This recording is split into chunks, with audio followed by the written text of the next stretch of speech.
5, yeah. And we have 1, 2, 3, 4, 5, 6 of you present. So we have a quorum if you want to get started, DJ. Perfect. Well, welcome everybody to the October 7 regular meeting of the Bike and Ped Advisory Committee for the City of San Rafael. We'll go ahead and start the meeting at 6 o'clock. I'd like to request the staff to roll call. And Lauren, are you going to do the roll call or should I do it? I can do the roll call. Sorry, I still see that member Haggerty and member Garrity are in here as attendees. Kevin and Jimmy, I sent you, both of you, emails. They should be coming from Zoom and they should have the link for you to attend as panelists. Or maybe while we wait for them to get on, you could do the spiel about how other members of the public can access the meeting. Will do. Okay, here's my spiel. This meeting is being held virtually and viewers are welcome to provide public comment online or by telephone at 669-900-9128. The meeting ID is 865-638-2-1590 #. If you're watching the meeting and wish to provide public comment, please select the participants icon and select raise hand. If you are participating by telephone and wish to provide public comments, please press *9 when the chair opens the public comment period. When it is your time to speak, you will hear a notification that you have been unmuted and you have 2 minutes to speak.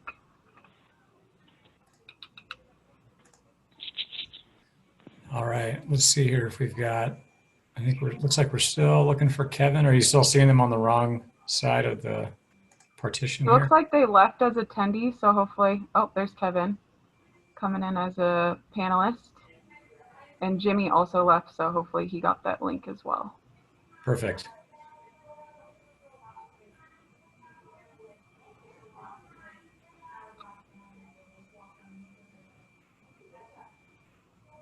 Yay, I think everyone. My fault. Okay. All right, let's go ahead and do the roll call then, Lauren. Okay. Member Boletto? Member Bergman? Here. No. Member Haggerty? Here. Member Mooney? Here. Member Powers? Here. Member Solomon? Present. Chair Allison? Here. Alternate Member Coyne? She's on mute. Alternate Member Garrity? Yes, ma'am, I'm here. Youth Member Harlem? Not here. Youth Member Nielsen? Here. And I'm not sure what's wrong, but Queenie's mic is not working, but she is here. I think you're on mute, Ann. There you go. Yeah, here. Can you hear me? That's better. Okay. Great. So quickly, based on attendance, we have 2 members absent. So alternate member Coyne and alternate member Garrity will serve as voting members for this meeting. Thanks, Lauren. Let's go on to item number 2, the agenda, approval of the meeting minutes. I don't remember seeing these. Lauren, were they distributed? So they were. Move approval. I have a comment. Sure. The meeting minutes were in as part of the agenda packet. For some reason, my name was left off both the June 3rd and August 5th meetings. Thanks, Kevin. I got your email. Thanks for saying that during the meeting, and I've made the edits to the minutes. I added you. You were absent in June and present for the August meeting. Is that right? You know, I show on my calendar, I show the meeting, but I'm not, I think I was there, but maybe if you say I wasn't, I wasn't. I'll triple check, but Okay. no, I'm sure you were because yeah. It was on my calendar, so unless something happened that I couldn't make it, I was there, but. Okay. I will verify your attendance. I apologize for that. No problem. Thank you. Is there a motion to approve the minutes? I move that they be approved with the changes. Second. Sorry, I do have a comment. So it sounds like not everyone saw the meeting minutes. They were part of the packet. I remember seeing them now. I was mistaken. Okay. Sorry about that. I actually do have an edit. I realized I made an error in one of the topics. So that was for the meeting minutes for August 5th. Under the topic of discussion of dining under the lights, there was a text from meeting minutes from prior. So I updated that to summarize what the committee feedback was on dining under the lights. And that was that staff requested feedback from members. And the feedback was that keeping cross streets open works fine. The additional bike racks are nice. And there's a question if it is okay to ride bikes on 4th Street during the evening. So just that change. Are we keeping track of the amount of parking lots or parking spaces that are being used during this period? Yeah. When we're doing so we know if there's like 50 or 75? For dining under the light, Yes. Not that I'm for, aware. sorry, I'm I not sure what just you're asking. I just think it would be nice to keep track of the parking lots that have been removed because of this for future things when we're dealing with bike lanes. Okay, thanks. We do have that data.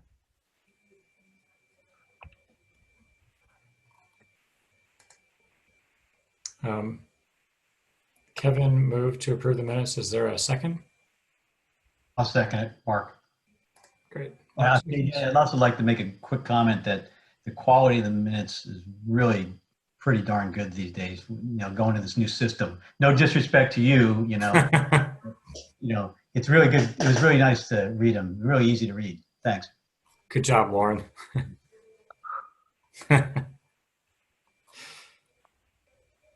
Okay. Do we need to vote on? Let's see. Do we need to vote on the minutes, or are we good with them like that? You do need to vote. Can you do that thing where you say everyone in favor, or can you, to save time, can you say does anyone object? Is that how? Sorry, yeah. Does anyone object to approval of the minutes? Okay, we'll assume all in favor then. I thought the agenda called for a roll call, I thought. Sorry, did you open it to public comment? Sorry, I didn't realize we had to do public comment on the minutes. Are there any members of the public who would like to comment on the minutes included in the agenda packet? Do you see anybody raising their hand?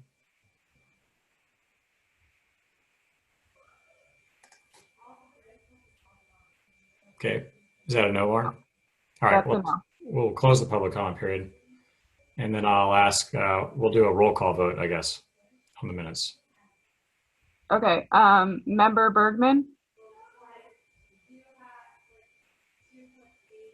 Yes. yay. This- Member Oh, Haggerty, this is to support the minutes, is that? yeah. Yes, Is to approve the minutes with Are the we one change appro- from Kevin. Are we approving Yes. both sets at the same time, or? Yes. It's a yes for me. Member Haggerty is a yes. Member Mooney, Approved. Member Powers, Yes. Member Solomon, Yes. Chair Allison, Yes. Member Coyne, Member Garrity, Yes. Member Nielsen. Yes, although I feel like since they're two different things, I feel like they should be voted separately. But yeah.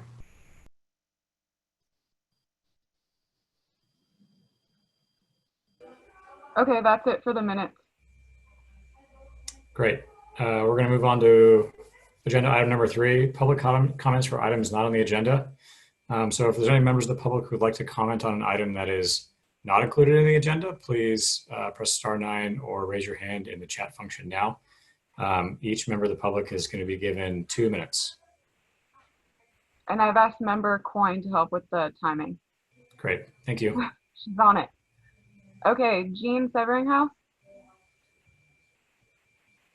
Good evening, everybody. I am wondering if the BPAC would agendize some kind of a quick update on what's happening with different groups in the canal, making plans, community groups discussing bicycle and pedestrian needs and improvements. I know there's an ATP application, at least I hope it went out, for the new swing bridge. And I was reading MCBC's interviews with the candidates, and one of them said something about having worked with Patrick Seidler on some kind of a project in the canal. And I know there's a new PDA canal project of some kind coming up, and it'd be really helpful to know what is happening and who's talking about what in the canal. Thank you.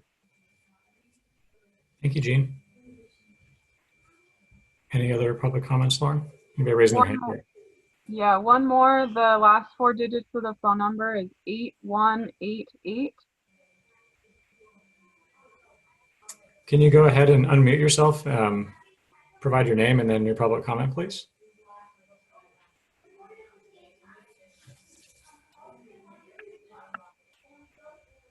Let's see, do we need to unmute them in some way? I can see them. There we go.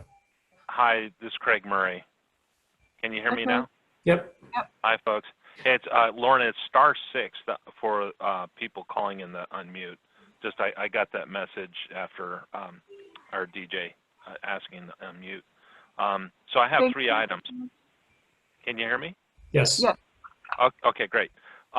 First item, kind of similar to Jean's, and I brought this up before, the North Santa Fe area. If we could see something on future agendas to discuss this. And I want to thank Lauren. She really tackled this, and in August there's quite a bit of work. So I came up with 13 possible projects or areas to look at.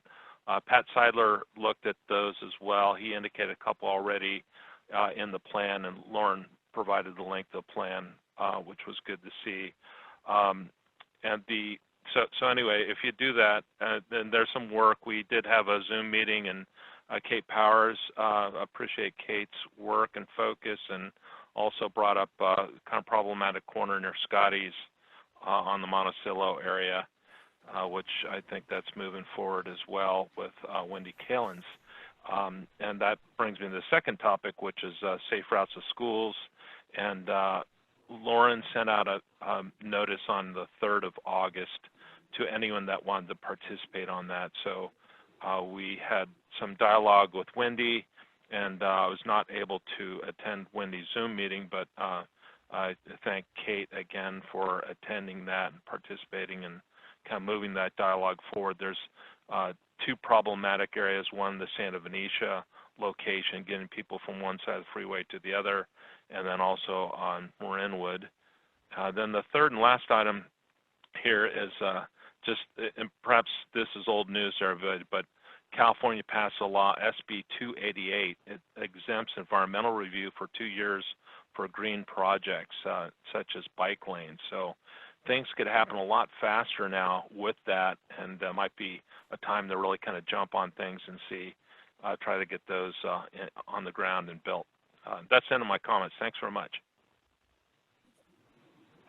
Thanks, Craig.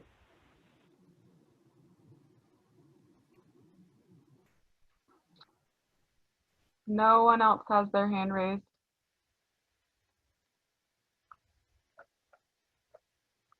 DJ, you're on mute. Sorry about that. Well, I'm going to go ahead and close the public comment period then. And we're going to move on to item number 4 on the agenda, the I-580 flyover and Bell and Bike connection. Tonight, we're going to have a presentation from the consultant team working with Transportation Authorities of Marin on this project. And I actually believe we have a couple of members of the team here on the call that I can see, Chadi Chasbeck, Connie Vermeer, and David Parisi. Who from your group is going to be leading the presentation today?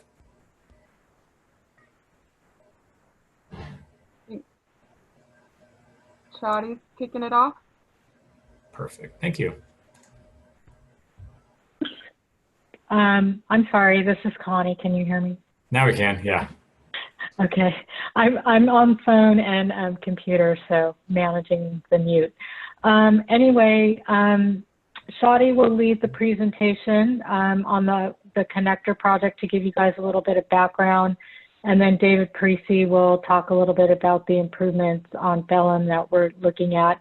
And we do want to thank you for having us here tonight to share this information with you. Great. And just for the members of the committee, we're going to hear the presentation from the consultant team. They're going to ask members for questions, and then after that period, we will invite public comment for anybody from the public who'd like to comment as well. Perfect. Can you guys hear me from this? Because I'm doing the same thing as Connie. Okay, good. Let me share my screen. Oh, Lauren, is there any chance you can let me share my screen? It won't let me. Oh, yes. Who can share? Okay, you should be able to share. Perfect. There it is. Oh, got this one. So I'm going to do a really quick, very quick overview of the direct connector project, but we want to spend the bulk of the time talking about the improvement on Pelham and the bike and pedestrian improvement proposed by this project. So we're going to keep it short. If anyone has questions on the connector itself, we can answer them during the Q&A, or feel free to reach out to us. There's contact information at the end. You can reach out to us, the project team. We can answer them afterwards. So first, maybe introduce the TAM and the project team. So the project is sponsored by the Transportation Authority of Marin. Anne Richmond is the executive director. Dan Churier is the principal project delivery manager. Connie, who you just met, is the project manager from the agency side. Molly Graham, who you work with quite a bit, is the public outreach coordinator. And then the consultant team is myself. I'm the project manager with Kimberly Horn. My deputy is Sean Mayer.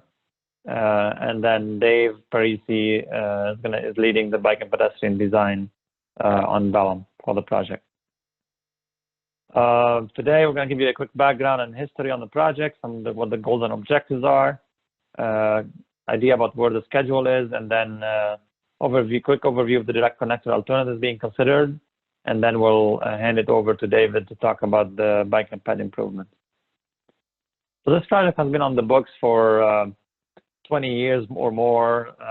Several alternatives have been studied over the years, and the latest study was in 2017 that looked at a variety of alternatives and selected an option or two from those alternatives to use in securing funding for the project through the Regional Measure 3 that was approved in November, I think 2 years ago.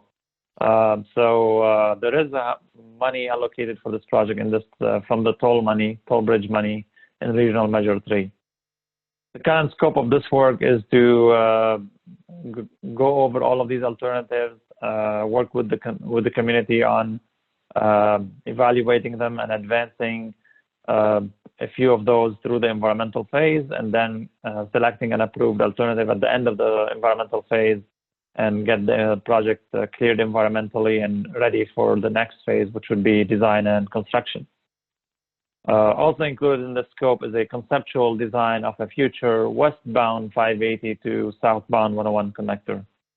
I guess I should mention that the project is northbound 101 to eastbound 580 is the current task, but also included in it is to conceptually lay out a westbound to southbound connector in the future. The goals of the project is to improve connectivity between northbound 101 and eastbound I-580, improve the operational efficiency in the area, getting to the Richmond Center Fell Bridge, separating the local traffic from the regional pass-through traffic, which in turn also reduce the local traffic congestion. And then last but not least is enhance the active transportation network in the area in the form of bicycles, pedestrians, and transit within the project area. We have about a 4-year schedule to complete the environmental documents, and we're really very early in the stages right now. What we're doing is we're doing consensus building and outreach to a variety of groups, and we have several committees involved. We are still very early in the process. We're about 4 or 5 months into the process here this year, and then the plan is to complete what Caltrans defines as the project initiation document, a PID, in the end of this next summer, 2021, which will then identify the alternatives that will be carried forward into the environmental phase, and then complete the technical evaluation, the technical studies and the draft environmental document, and circulate that in late 2022, early 2023, and then finalize the environmental document and get in a final environmental document by fall of 2023. There's been several alternatives considered as part of this project. Right now, we're looking at a total of 7 alternatives. Generally, in terms of grouping these alternatives, we have 2 alignments proposed along the hillside between Larkspur and Rafael. And then we have 5 alternatives around the Balam area that are being evaluated. And they vary in degree in terms of their design features and their elements that are involved in it. What you realize when you start laying out these concepts is that because of the skew angle between 101 and 580, it's hard to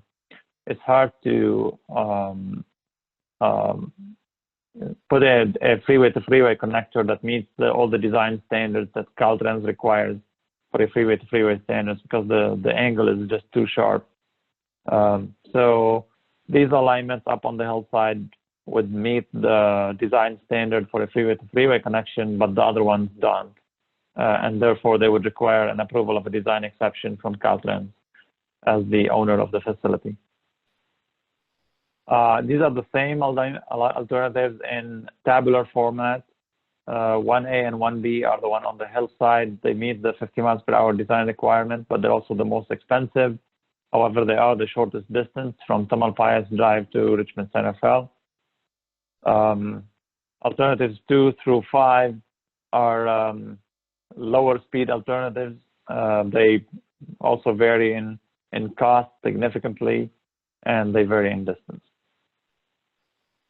Here's alignment 1A, travels over that open space. Then it kind of comes down here, closer to the ground, and then goes over Anderson Drive and onto 580. It does impact some of the businesses along the way.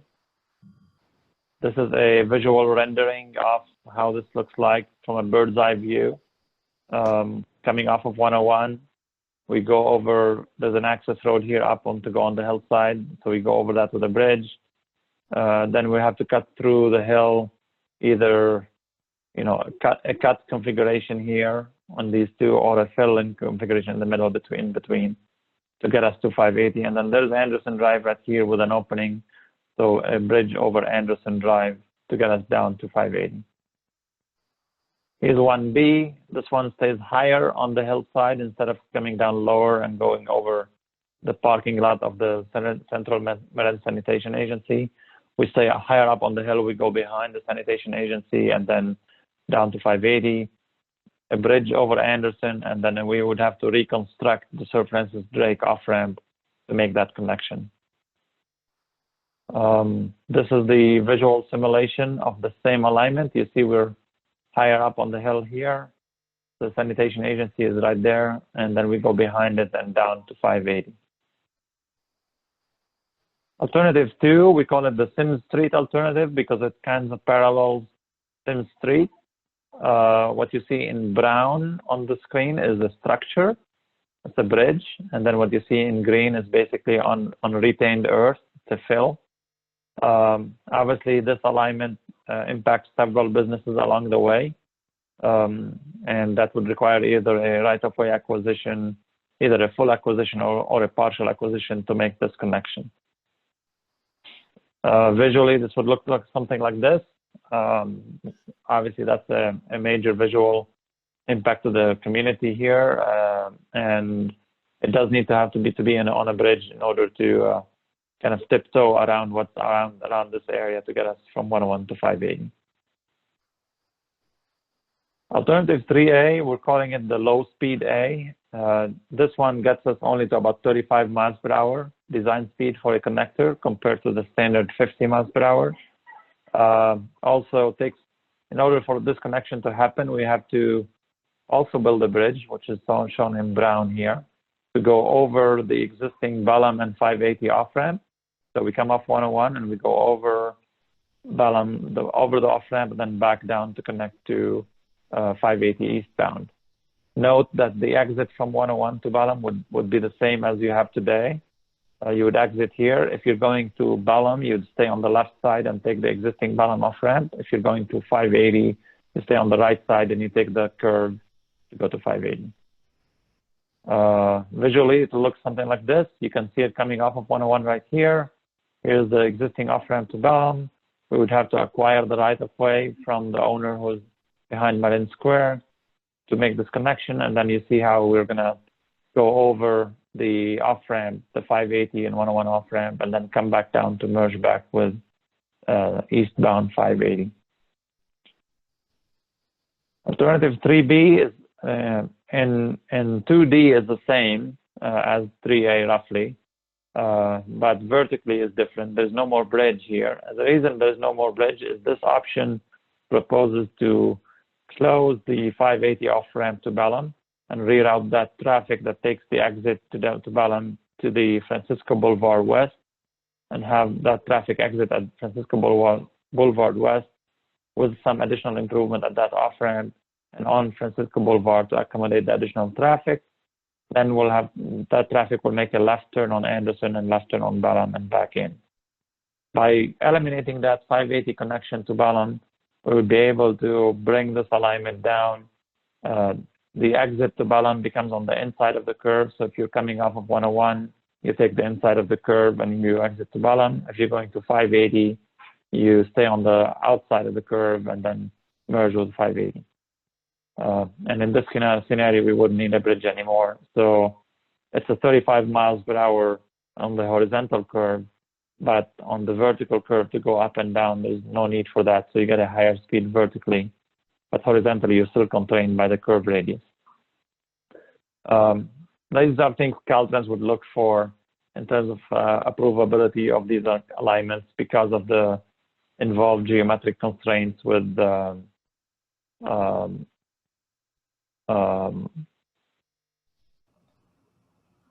you guys still hear me? I seem to have lost connection. We can hear you, but I lost your screen share. All right, let me again, Zoom glitch on me, so I'll try again. Is it back on? Not yet. Oh.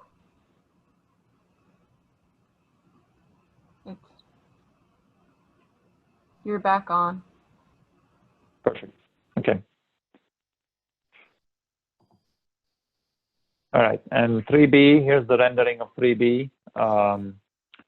What you see here, there's no more bridge, like I said, but there's also no more connection from 580 off ramp. So we just come down here and then loop around and go back. Alternative 4 is, we call it the swing out option. This alignment was designed in an attempt to try to avoid impact to businesses. So take advantage of either publicly owned land or privately owned land that does not have any businesses on it. Also, what we tried to do with this is to get a better design speed on the curve, which didn't happen because of, again, because of the tight radius. We still end up with a 35 miles per hour design. But what this alignment does is we go over 101, coming off of 101. As 101 comes down from the hill, from the top of the hill, the alignment of this curve, the connector would stay higher, and then crosses over 101, crosses over Anderson, and over Francisco Boulevard, and then over 101 again, and then merge with the 580 bridge. This would also require eliminating the 580 off-ramp to Pelham, but it will maintain the existing off-ramp to Pelham from 101. And then alternative 5 is approximately around the same area, but what it was trying to do is trying to get better speed on the connector by placing the curve in front of Marine Square on the Pelham side instead of behind the Marine Square. So it goes over the parking lot of the Marine Square property, and it's going to also be on a bridge the whole way around. to maintain access to the backside of the property. And here's a rendering of how this would look like. We only get about 40 miles per hour compared to the 35 miles per hour on 3A and 3B option with this one. With that, I'm going to turn it over to David. David, I'll keep just controlling the slides. Just let me know when you need to move to the next slide. And then we're going to talk about Bellum next. Excellent. Thank you, Shadi. And good evening, BPAC members. I'm David Parisi, also on the Kimley Horn team. And I'm going to be focusing on Bellum tonight between Anderson and Kerner. It's about a 2,200 foot long segment of our arterial roadway that this project is looking at for incorporating some bicycle and pedestrian improvements. And we've been spending quite a bit of time mapping things out and understanding existing conditions. As a matter of fact, I think 20 years ago, I started looking at this for the first time. Things haven't changed that much, so it's exciting to see that now some potential improvements are being considered as part of this larger project. So again, we're going to cover this this segment, and I'm going to start on the west side with the next slide, and kind of just go over some existing conditions. So Shadi, can you click the next slide? You see Bellum Boulevard? I have it on. Yeah, the next one, next slide. There you go. Thank you. So just so we can zoom in a little bit, I'm going to treat this. If you go back one, sorry, Shadi. I'm going to zoom in just so we can see a little bit more. On the west side of 580, here you go. We're going to cover between Anderson and 580, and then from 580 to Kerner. Here you go. This is what our street looks like today. It's about from curb face to curb face, 82 to 83 feet wide. There's a total of 6 travel lanes and discontinuous shoulder/bike lanes. There is not a median on this side of the highway. Narrow sidewalks, 5 to 6 feet in width on both sides, and a number of driveways. Next slide. Next series of slides is going to show you some photos that I'm sure you all are familiar with. And if you hit the next slide there, Shadi, there you go. And again, we're going to go from west to east. And these are photos looking from the Anderson intersection, right here, a big intersection with lots of traffic signal phases, dual right turn for westbound movements. Next slide showing as you're looking, again, we're heading a little bit to the east. You can see 2 vehicles simultaneously turning into a couple of driveways on the south side of the road. The sidewalks are pretty heavily used on both sides. You can see a pedestrian here on the south side. Of course, on the north side, they are heavily used as well. And there's no crossings between the off-ramp and Anderson. As we're getting closer to the 580 overcrossing, lo and behold, there's a cyclist navigating in the eastbound direction. You see the overcrossing of 580 right here. That's the that's one of the original overcrossings. That overcrossing still has center piers. Under, I think, all the options, Shadi, you can correct me if I'm wrong, this would be replaced with a clear span that would be a little great. That would be a little bit longer, matching the span that was replaced a few years ago on the other side of the highway that has no piers. So those piers really do limit what we can do today on Bellum, because it orients the lanes, and if we want to shift things over, we're really constrained by the location of those piers. So the project would be looking to replace this overcrossing with a clear span with no piers in the middle. Next slide, please.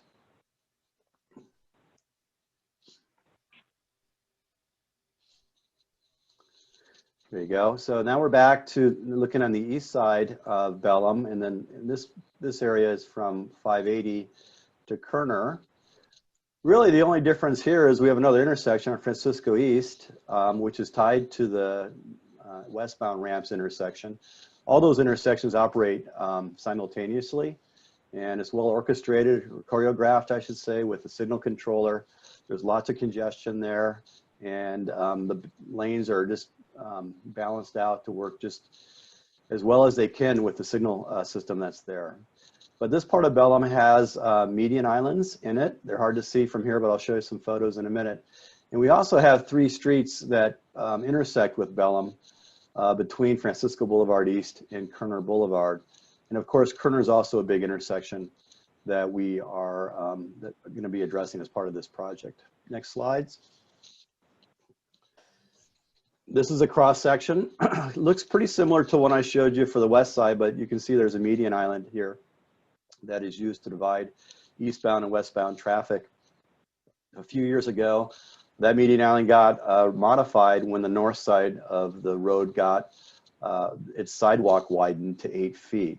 So this is where there has been some widening that occurred along the north side and then around the bend of Francisco East to about Vivian. And now that Francisco East sidewalk is being widened all the way up to the Grand Bridge from 4 or 5 feet to about 8 feet in width. Same cross section, about 83 feet between the curb faces.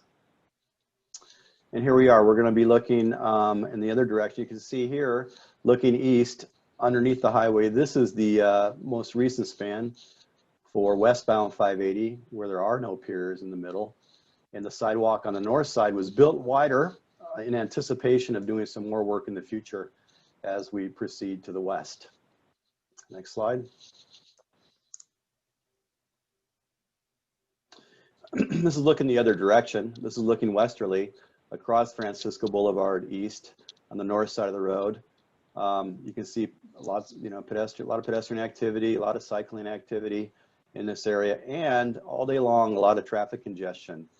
And our traffic analysis so far is showing that even with the project, even if there would be a slight relief of traffic volumes in this area, we would still need the same number of travel lanes just because of the intersections and the traffic lights. Next slide.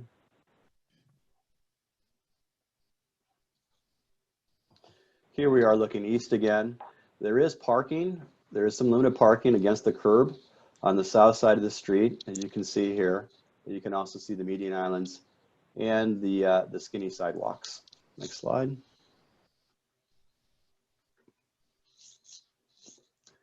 And finally, this last photo is a photo looking to the east at the Kerner intersection. Lots of lanes here, double left turn lanes feeding that, a couple through lanes. On the other side of the street going westbound, there's 3 traffic lanes. And again, pedestrians. There's a mom and a daughter walking along the sidewalk and probably about to cross the long crosswalk at this signalized intersection.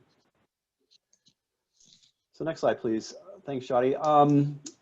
We've been spending quite a bit of time really understanding the existing conditions before we started to develop some ideas for some bikeways. We're going to go over 3 different options today. All options would include pedestrian enhancements along Bellum as well as across the street. And there's 3 that we're looking at. One is what we're calling the directional protected bikeways. That'd be a bikeway on each side of Bellum. On the south side, it'd be eastbound, and on the north side, it'd be westbound. Option 2 is actually where both directions of the bikeway would be on the same side of the street. On the north side, it'd be it's called a 2-way cycle track. And then we looked a little bit off the corridor at another idea that was brought up, and that is to use some of the side streets and cross over the highway. And we're going to share with you our preliminary findings and pros and cons, frankly, of each of these options. So next slide, please. I will zoom in also because I realize that this is hard to see since it's 2,200 feet long, but the option 1 essentially would be to provide a bikeway on each side of the street. Again, on the north side, it'd be a westbound bikeway. And on the east side, it'd be, on the south side, it'd be an eastbound bikeway. The bottom photos show just a few ideas of how this could be configured as a protected cycle track. The bottom left photo shows just a simple buffering to separate the bikeway from traffic. The middle photo shows an idea of where actually there could be a median island that is potentially landscaped to provide even greater separation. And then the third photo, the one on the right, shows actually a concept where a bicyclist, but where the bikeway could be at the same grade as the adjacent sidewalk, but also have some separation with planting and whatnot. And driveways would be, the driveway aprons would be in that area between the roadway and the bikeway. These are just 3 ideas for how to do this, but what we're trying to show here is that there's many different ways to provide directional bikeways in different levels of protection along Bellum. Next slide, please. As I mentioned before, between Anderson and Kerner, it's about 2,200 feet. Under this option 1 of the directional protected bikeways, the westbound one would cross about 8 driveways and 2 uncontrolled streets on the north side of Bellum. The eastbound one would cross 9 driveways and 1 uncontrolled street. And what's really important about this configuration is cyclists would travel in the same direction as adjacent street traffic. So I think drivers and cyclists would be a little bit more aware of each other moving in the same direction. And as I showed with those 3 photos, there's various options, including those 3 ideas and more, of how bikes and pedestrian and vehicle traffic could be separated.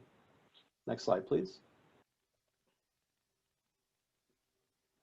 And here I'm going to zoom in a little bit to show some additional features of this option 1, again on the west side of 580 and then on the east side. We just are showing in green just for conceptual purposes about where those would go. There is enough room. This is one good thing. Even though the street's so wide right now, it's actually wide enough to reconfigure and retain the same number of travel lanes, but in a narrower fashion, and provide options that would provide separated bikeways on each side of the street. So that's fantastic. So this could be done. And of course, there'd be varying costs for doing this depending on how it would be configured. But it would look in plan view at this elevation, something like this. And again, we just wanted to do some proof testing to see if it could actually work. And lo and behold, we see that it could. I want to also point out, so far, we've just been looking at the street segments themselves. We realize that the intersections are critical. And as the study evolves, we'll be looking at how to connect, for instance, through Anderson Drive or Francisco East or at Kerner, for instance. Next slide, please. And this zips us over to the east side of 580. Same idea applies. We have enough room to build something like this and different configurations. We would have to reconfigure the islands on one side, on the east side of 580, and there's some opportunity to put some new ones in on the west side. Something that's been a consideration is what could we do with driveways and try to limit that and the exposure for cyclists at those locations. One thing I do want to point out for this, you do see 3 intersections near the highway. The eastbound ramps intersection, the westbound ramps intersection, and Francisco Boulevard East. As I mentioned before, all 3 of those locations have traffic lights, and those are all controlled by the same controller, and a very complicated sequence to make sure all the traffic movements can work as well as they possibly can. The nice thing about this option 1 is that we could actually time and potentially provide some bicycle advanced signal phases that would either jump ahead of traffic or be in the same time as the traffic lights in the east and west directions. Next slide, please. Okay, I'm going to move on to the second alternative. Many of you, I'm sure all of you actually, are very familiar with the Bicycle and Pedestrian Master Plan update. That update called for looking at a potential 2-way cycle track on the north side of Bellum. And so we took that seriously and we considered that as well. So option 2 is a little bit different than the previous option. It would provide 2-way bikeway on the north side of Bellum, as shown on top here and illustrated with different photos of other types of cycle tracks, 2-way cycle tracks you see on the bottom. Next slide, please. The distance between Anderson and Kerner hasn't changed. It's still 2,200 feet. But we know if there was a 2-way cycle track, it would cross, again, just on the north side, 8 driveways and 2 uncontrolled streets. But one of the issues that is a very serious issue to us, it would require special signal phasing through those 3 signals near the interchange because we'd have some cyclists going in the opposite direction, for instance, eastbound cyclists while westbound traffic is moving. What this would require to provide a safe facility, or as safe a facility as possible, would be special signal phasing, which would take away from some of the green time from the traffic movements, thereby exacerbating some of the traffic congestion in this area. Next slide, please. We've also, my firm has done a lot of one-way and two-way cycle track planning and design, and we're very familiar with national guidance. And some of that guidance from the National Association of City Transportation Officials. And there's 3 bullets I want to highlight here, particularly in regards to two-way cycle tracks. And the first bullet is that some cyclists would not travel in the same direction as adjacent automobiles. As I mentioned, with a two-way cycle track on the north side, there would be eastbound cyclists traveling pretty close to westbound traffic. And that can be an issue, especially where there are a lot of driveways or high traffic volumes. And in those cases, such a facility is often frowned upon. And as a matter of fact, usually you would provide a two-way cycle track where there's more space in between driveways and lesser traffic volumes. Other guidance that we've found is that, on streets where there's not enough room for one-way bikeway on both sides of the street, as we showed in option 1, that may be a good candidate to consider for two-way cycle tracks, or on streets where most of the destinations are on one side of the street instead of both. And we know that on Pelham, there's certainly destinations on both sides of the street and beyond, for instance, getting the Cal Park Hill pathway and so on. So next slide, please. And here's some little closer plan view shots of what this could look like. This is west of 580. Again, there is enough room to provide a facility such as this. We do show the driveway crossings, which we'd be a little concerned about in regards to the bicyclists going the eastbound direction and motorists maybe not being aware of that. And then we're showing how it could go through the interchange. The next slide will take us to the east side of 580 and continue showing the facility as it potentially could be designed. Shadi, if you could. I do want to point out, yeah, go ahead. before Thanks. we move to the next slide, I want to point out the connection on the Anderson side to Jacoby and the car park. So yeah, all of these options would involve making that final connection to the car park tunnel, to the car park path.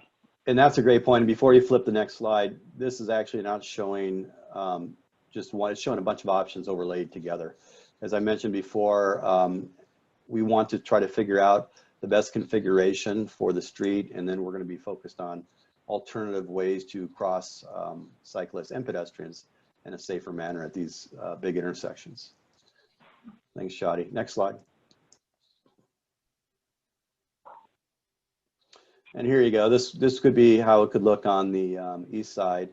Lots of driveway crossings for two-way cycle tracks, as well as Lisbon and Belvedere Street, a couple public streets that it would need to cross as well. And similarly, we're showing some ideas like a corner with bike boxes and things we're starting to think about for ways to connect any of these facilities. And then finally, we went a little bit off the grid. On the third option, there are some folks that said, well, gee, what if we looked off of Bellum? Bellum is such a busy street. Although there's enough room to do one or the other facility, there was some curiosity about potentially going along Sims, which is to the west, and Castro Streets, which is to the east, to really understand what impacts and opportunities those would provide. Either way, there would be a crossing. They'd have to go up and over 580, and we're showing some images of some signature type of crossings that potentially could be considered. This would have a very, very big price tag, and there's some other issues I want to talk about in the upcoming slides. I'm sorry. There you go. Thanks, Shadi. And this is, this is called a profile. So this shows at different X and Y scales, how a structure would look. It would be pretty long. It would have to go up and over the highway by, I don't know, 30 some feet from highway surface to pathway surface. And that's just including maximum 5% grades up and down on either side of the crossing. Next slide, please.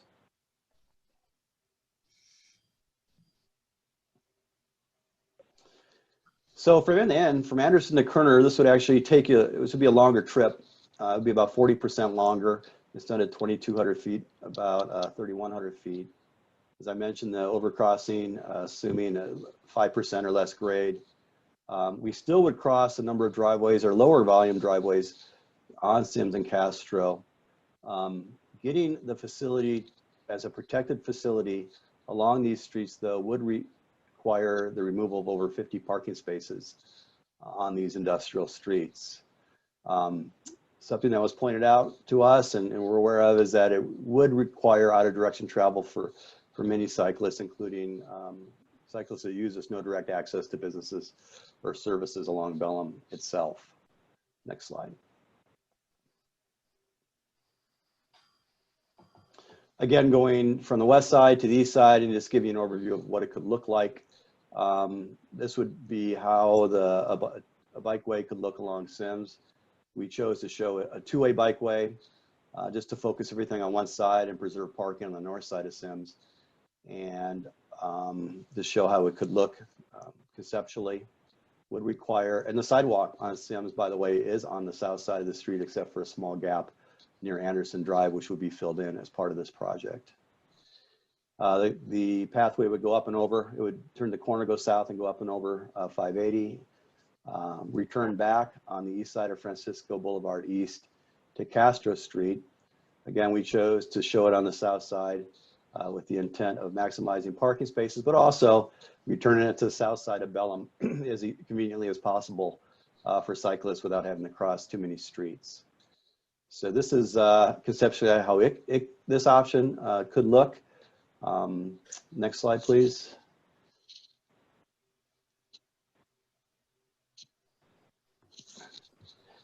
And I think I gave something. Let's see. Do we have? Yeah, that's right. I'm going to move right into just some other crossing treatments that, as I mentioned, we're going to be considering different types of measures, not just for bikes, but for pedestrians as well.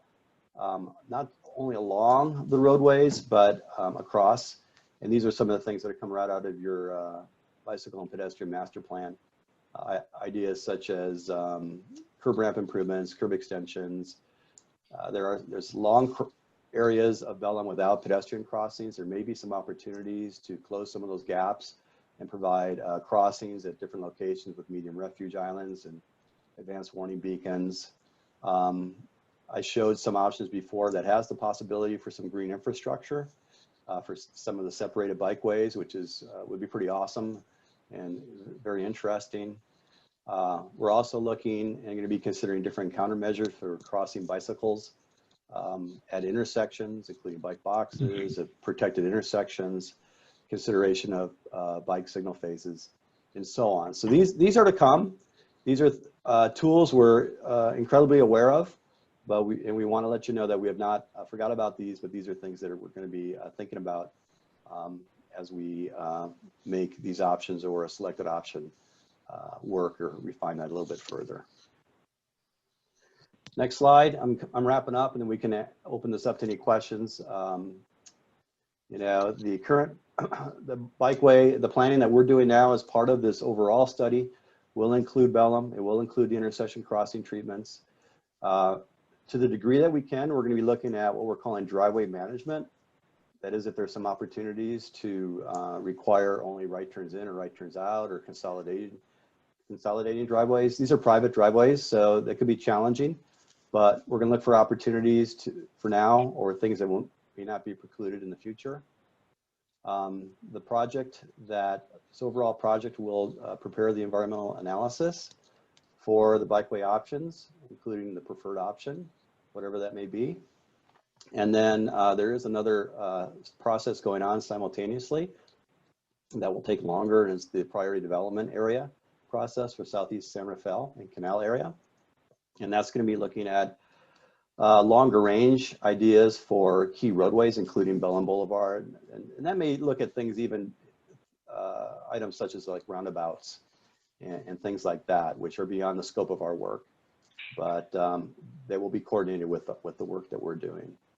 So we're looking for input today. We previously looked at it from a stakeholder working group, and now we want input from this committee, the Bicycle and Pedestrian Advisory Committee. We'd love to hear some of your thoughts on the different options. Next slide, please.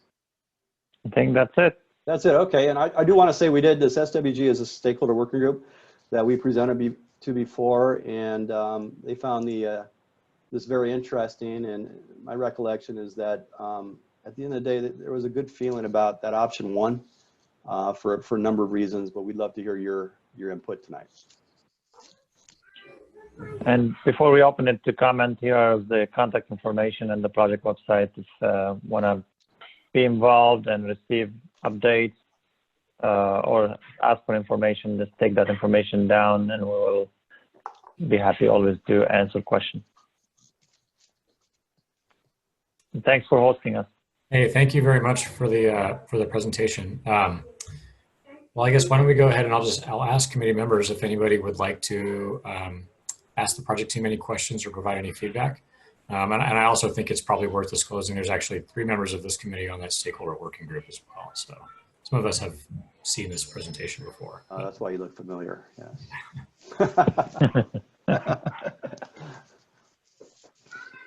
Kevin, would you like to go first? I see you raising your hand. Thank you. I'm unmuted, right? Yes, sir. Okay. Do you have any information on the origin and destination of bicyclists who use that Bellum?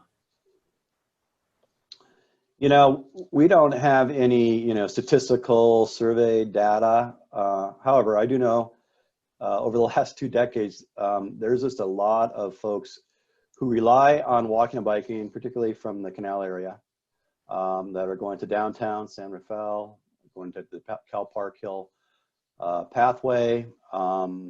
There's a lot of folks who are dependent on walking and biking. We see a lot of that traffic on the north side of the roadway, but as you saw from the photos, there are also lots of people, men, women, elderly, children, walking along the south side of the street as well. So there's a lot of activities, there's a lot of businesses, and we know the demand is high, and the sidewalks are narrow. And a lot of cyclists are forced to use the sidewalks, right? Because there's just no room on the street. So they're competing for a limited space. Okay, thank you. I can add a couple of things. So we don't have specific OD data for bike and ped, but looking at some of the database information that we were able to find, the Canal District and the area around it is disproportionate in terms of car ownership or lack of car ownership or lack of access to car altogether. So when you look at census data, for example, it shows that area has either too few cars or no access to cars at all, which means people are relying on other modes of transportation to get around.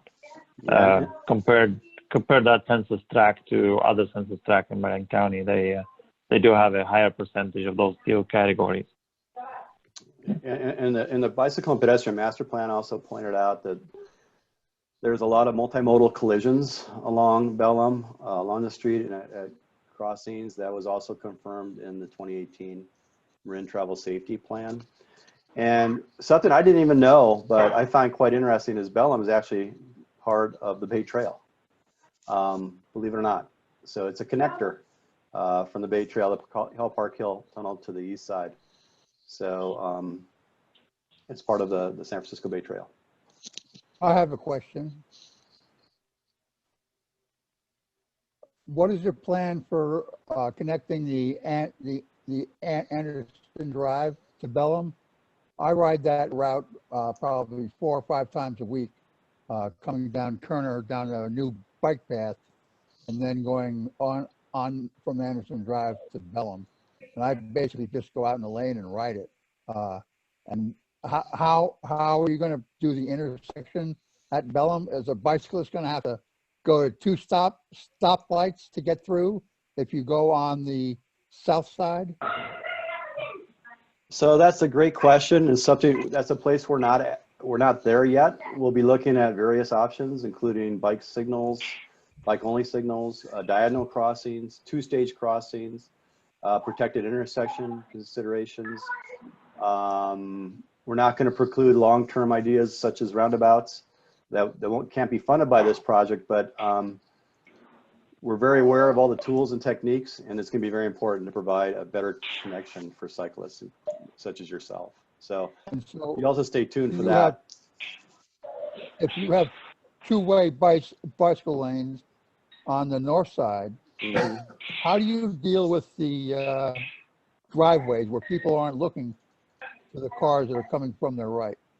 So that's a great point, and I had a couple slides in here that mentioned some of the reasons that two-way bikeways on with lots of driveways or cross streets and high traffic volumes are often not preferred because of that exact reason. There can be some drivers that don't expect to see a cyclist coming from behind them or in the opposite direction or in and out of a driveway. If that option was selected, we would design it to be as safe as we possibly could make it, but there'd be some constraints, right? And we'd have to address those through signing and striping and the other tools we can throw at it. But I will say we're not recommending that option. I think the first option probably definitely has a lot more advantages compared to the other two options as far as providing access to both sides of the streets, minimizing conflicts, and so on. So we're being very upfront with what we think are some of the negatives regarding the two-way bikeway idea. And what are your thoughts, or did you even think about this, as people that are going to the Richmond Bridge? So for like wayfinding, if you have your both directions going on your north side, it's going to be hard again for these people to get up to the right-hand side to go down Francisco. Yeah, that would, again, it would just be the challenge of how we're going to configure intersections, right, and get people to cross. It's a challenge. You know, we're designing other facilities with two-way bikeways, but typically they're on lower volume streets with less driveways, less intersections. So you're recommending one on the north side and one on the south side? I'm not going to make a recommendation, but we're certainly seeing that that option probably has a lot more going for it than the other two options. And there's different ways. There's different ways to configure it. I showed you some photos earlier that still can provide separated bikeways in both directions of the street. One of the things we're asking from you guys to tell us tonight is if you have any preference of one over the other. So if you have an obvious preference for option 1 versus 2 versus 3, we would welcome that input. Yeah, I would like the option with one on the north side and one on the south side, so the bikes are going with the traffic. I have a couple of questions or thoughts as well. For me, it seems like the biggest barrier for walking and biking in this area is safety related. So I do think that, you know, I'm not a traffic engineer, but if you tell me that option 1 is the safer option of the two, you know, on-street options, that's the one that I would probably want to go with. But I'm also curious what kind of outreach your project is doing with the actual residents in the canal and the residents in Bret Harte. You know, I guess now that I think about it, the stakeholder working group has a rep from Bret Harte, the Bret Harte Neighborhood Association. But, you know, I wonder what kind of input you're getting from Canal area residents. You know, obviously this meeting isn't in Spanish, and, you know, neither is the stakeholder working groups. And I really feel like that's extremely valuable information that we're just sort of speculating. You know, where are residents in this area going and coming, and, you know, what is the most, you know, valuable things that they would need. And I guess from that perspective, and then one final question I had, you know, the bridge option, the PED bridge option, to me looks very far out of the way from where I can imagine most people are trying to go between point A and point B. But I'm curious if there was any opportunity to look at PED bridge options that were farther north that were, you know, in my mind seem to be much more directly linking, you know, common points of travel for people, you know, between the canal and towards downtown or the middle school or things like that. So Shadi or Connie, you want to cover the yeah. outreach part? Yeah, I can, Connie, do you want to do that or do you want me to do that? Yeah, I can. Let me start a little bit, Shadi, and then you can Sure. you can also chime in a little bit. But we are conducting a series of meetings with the various community members that are part of the stakeholder working group or not. We've already met with several property owners, the Marin Sanitary Service, and the Central Marin Sanitary, the San Rafael Sanitary, excuse me, and so we are doing outreach, and we are working on setting up meetings with the Canal Alliance and other groups, in the future here in the coming months. And so, Shadi, do you want to elaborate on any of that? And yeah, sure. So we are planning on meeting with the Canal Alliance. The Canal Alliance and other groups who are active in the Canal area have members of the stakeholder working group as well. But we are planning on having one-on-one meetings with them to talk more about the issues related to the overall project and particularly bike and ped improvements. We are also planning on doing the project material in Spanish and Vietnamese because those are the two spoken languages from what we understand in the area. So there will be project material in other than English available to the community to share. And honestly, we're going to partner with the Canal Alliance and others to also get the word out to their groups and seek input as well. So that's the game plan for reaching out in the Canal District with people who are don't speak English or can't come to public meetings like this one. So we're going to reach out to them that way. It's also part of the. It's also part of the project addressing equity as part of, our analysis, and so, how we conduct outreach is something that we need to consider as part of the equity analysis that we're required to do as well. And I just want to mention the second part of your question. This project has not looked at anything north, but I think that the planning effort that David referenced earlier in the presentation that San Rafael's doing for the PDA, I think that's probably the appropriate place, for something like that to be addressed. Can I suggest? DJ, I didn't. Now, the alcohol justice group works with parents and youth in the canal. And the person to contact there is Mate Duran. And you also has Trips for Kids, has a workshop down the canal, and they work with the youth down the canal, and they might have a good outreach into the community. Kate, I see you raising your hand. What? You want to go ahead and? What was the name of the first group you mentioned? I'm sorry, I didn't catch it. Alcohol Justice, and they're right next. They're right off Bellum. I had a couple of questions. First to David, I'm wondering if under all three alternatives, if the sidewalks will be 8-foot sidewalks along Bellum from Kerner to Anderson, if that's part of the north, on both the north and the south side. I don't know yet. We'll be looking at that and the opportunities as we kind of go to the next steps.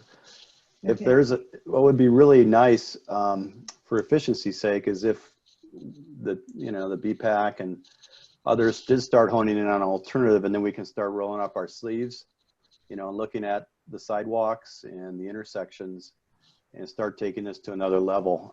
Certainly there's been a request within the right-of-way to try to maximize the sidewalks, and it, depending on the alternative, I think it's going to vary what we can do. I think in this area, it's important to prioritize pedestrian safety and walkability as much as bicycle infrastructure. So I don't think that I think that should be seriously looked at. The other thing that I think would be important in terms of outreach is to use the community organizations in the canal to organize a walk audit, and with folks that are actually walking through those intersections with strollers or kids to school, maybe Safers to School would do it. But I find that when you get on the site, as opposed to sitting in an office and asking people to generate ideas or asking them questions, when you're out on the site, it actually really does generate a lot of more firsthand experience of what it's like to cross those streets when cars are trying to turn right, or when you've got family members. And so if you could get a lot of people from the community interested in going on a walk audit in both directions, I think it would be valuable to look at seeing how those driveways function, et cetera. And then I second that. Go ahead. I was just saying that I second that. Okay. And then my last question is sort of, I'm also wondering where the traffic congestion that is coming from the east going west, where that is going. And maybe this question is to Shadi.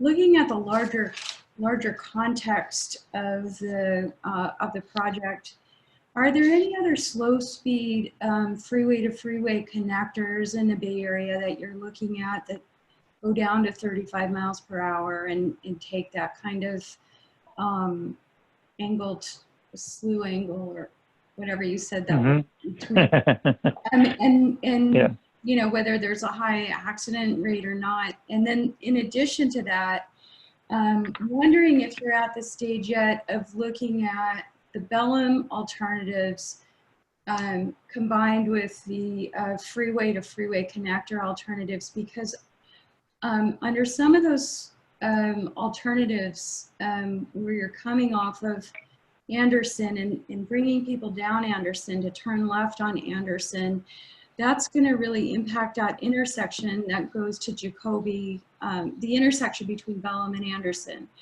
And so I think at some point, those two projects need to be looked at simultaneously and how they impact each other. The other alternative that I was thinking about was the one on Sim Street. There is, I think, alternative 4, which uses Sim Street, and then the pedestrian bridge that uses Sim Street. I'm just wondering if there isn't something that we could look at in terms of the combined thing. And then finally, I just wanted to build on what DJ said. I do think in terms of context, is there, looking regionally in that area, if there's a lot of traffic going west on Bellum, are there other ways to get that traffic west, further up out of the canal, or are there other areas where the pedestrian crossover bridge would be a better placed, and all of that? So I think looking at it in that larger context is really important. I can address the first part about where the traffic is going from, and what's going on with all that congestion there. As I mentioned before, there's 3 traffic lights on the eastbound ramps, westbound ramps, and Francisco Boulevard East, and they're all seriously choreographed with the different signal phases. And so it's as efficient as it possibly can. There's a lot of traffic going westbound that's coming up from, northbound Kerner, right? Turning left in those double left turn lanes and going across just westbound on Bellum. And then it's all intermixing with the Francisco Boulevard East traffic and the ramp traffic, and all fighting for the same signal time. So that's why we have the congestion there.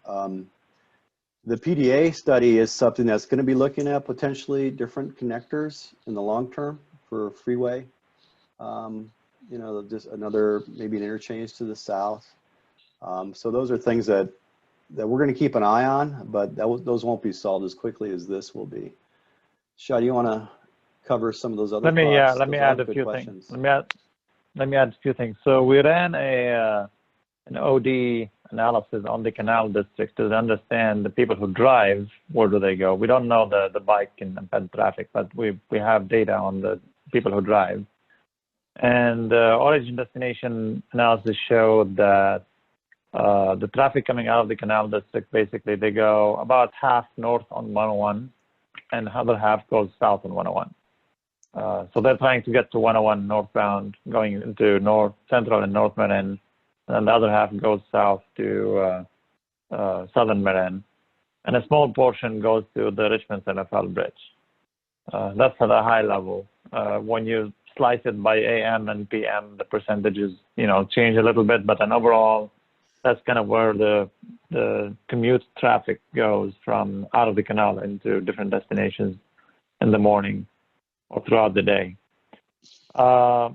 You asked about other direct connectors that are low speed. There's not that many of those around the Bay Area. Obviously, Caltrans doesn't allow them, so they don't build them anymore. But as an comparison, for example, there is one on 13 and 24 in right outside the Caldecott Tunnel. If you're familiar with that area, you could see that turn there, and you actually could literally see the skid marks on the barrier on the outside of the curve with that connector. People take the curve too fast and they end up hitting the barrier. So you could understand why Caltrans doesn't like them, but they do exist. There's a few of them that exist around the Bay Area, and then there's also, if that's the option that ends up being chosen, there are certain things today that you could do to enhance the safety of that with curve warning signs and warning lights, specific types of pavements that allows more friction with the tires so the car doesn't skid. Things like that nature that you could incorporate into the design. But Caltrans would require quite a bit of convincing to allow us to build this connector. You asked about the option that closes the 580 off ramp and diverts traffic to Anderson and Bellum, and how does that conflict with the bike improvement on Bellum? That's a very good point. We do recognize that will be a conflict that we would have to look into in more detail. But so far from the group we've been working with, the stakeholder working group and other members, those two options that close the 580 off ramp to Bellum have been the least favored among all seven. So based on what we've heard so far, those options don't seem to be moving forward. So that may not be an issue at the end of the day. And then you asked about alternative 2, the one on Sim Street, and how does that work with the POC on 580 and the Sim Street option 3 for bike and ped. We didn't work these two together. They were developed independently. If option 2 and option 3 for bike and ped were to be the options to move forward, we'll have to work out the geometry and show how this would work with these alignments. It would require a longer bridge at the beginning. The POC would go longer because we're going to have a direct connector that's going to have to come in underneath it with that option. But there may be some other conflicts that we have to work out as well, including the space on Sim Street itself and how we can accommodate the new connector and the two-way cycle track on one side of Sim. So those are conflicts that we'd have to work out the option, but similar to the previous one, option 3, the one with the pedestrian overcrossing, is not one of the favored ones so far from what we've heard. So that may not make the cut at the end of the day. I do have a question on that POC further north. I am not clear what further north means. If somebody can just clarify what you meant by looking further north for connection. I was just referencing, if you were to draw a line from where most people in the canal live to, let's say, like downtown or Davidson Middle School, that seems to me like a more appropriate place for a ped crossing, since it's a much shorter distance from where you live to where you're going.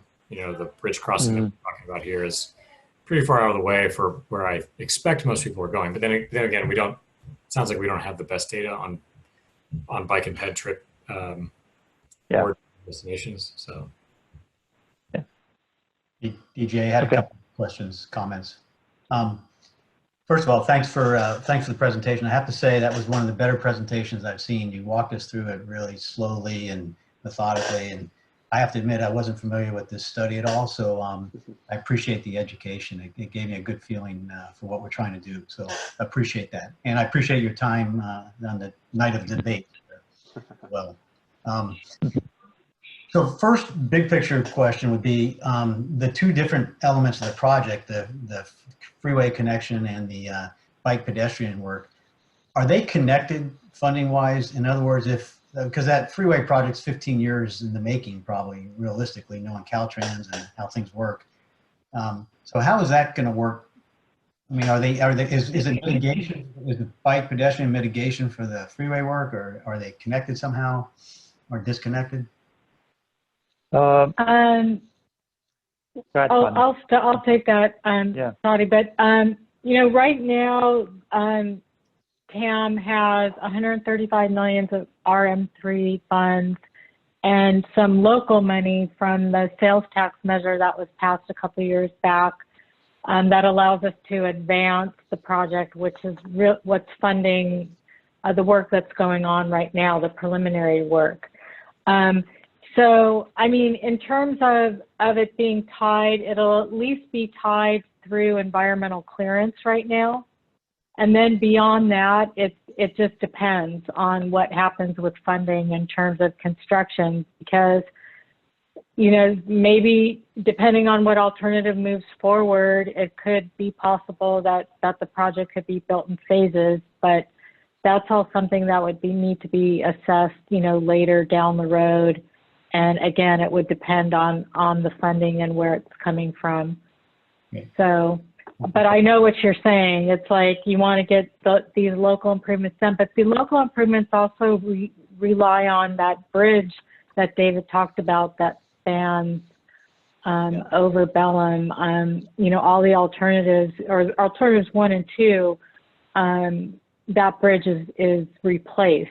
You don't have the room to do those alternatives if that bridge isn't replaced. But anyway, I'm not sure if I really answered the question completely. And Shadi, maybe you have to, want to add on to that to clarify any. Let me add maybe another commentary before you answer, Shadi. Sure.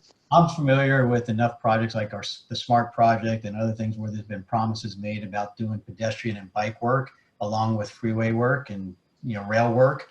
And then at the end of the day, because of funding, the first thing that gets cut is the pedestrian and the bike elements, right? So that's why I was asking my question about the separation of the two projects or the connectivity of them.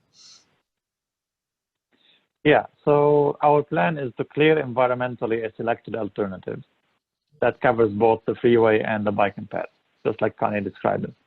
Then we're going to try to go get funding for the whole thing. And if we can, then we'll build all of it. If we can't, then we'll have to see what funding is available, what can be built. Obviously, the freeway chunk is a big chunk, and you can't build half a connector. You're going to either build all of it or none of it. So that's going to be a challenge for us. But on the flip side, if we clear environmentally, let's say the Bellum, one of the Bellum options, and the city secure an ATP grant or some kind of a grant, you could go build a section of that bike and ped improvement on Bellum that does not involve the bridge replacement until the bridge replacement, until the bridge is replaced with the freeway connector, and you can build the rest of it. So by clearing it environmentally, we could pave the way for the city and TAM to go secure some funding just to build this in pieces. Can you separate them and do the environmental separately? We can, but it doesn't get us much. I mean, if right now the city wants to do, because like Connie said, to make the connection from Anderson to Kerner, you have to replace the bridge on 580.